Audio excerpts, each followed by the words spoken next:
avec la star du jour, Dinko.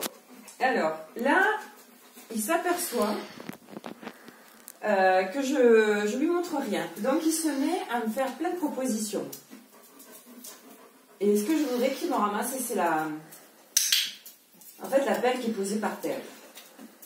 Donc, chaque fois qu'il va tourner la tête dans sa direction, et voilà pourquoi me servir tête à gauche, tête à droite, eh bien, il va être récompensé. Et dès qu'il va se déplacer vers également,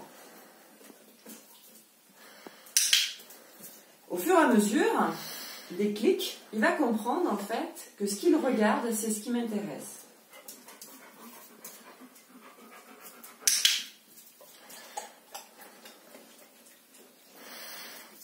Là, il me suffit de le regarder pour être précise.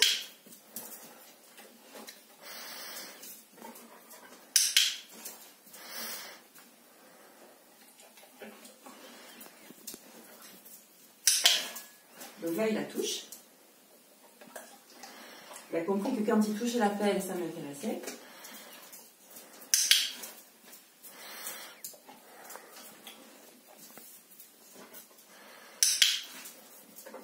Et du coup, comme il connaît le mot ramasse, j'aurais plus qu'à lui demander de le ramasser. Ramasse. Tu vas pas? Et voilà. Super, mon chien. Donc là, je l'ai fait réfléchir. Et c'est le jeu, tu chauffes, tu chauffes, tu chauffes, tu brûles. Et super, t'as gagné. Donc quand il me ramène la pelle, là, bien entendu, la jackpot. Alors là, c'était la pelle, c'est chez moi. Donc vous pouvez vous dire qu'en fait, il a l'habitude. Pas du tout, je n'ai jamais demandé à ramasser cette pelle-là.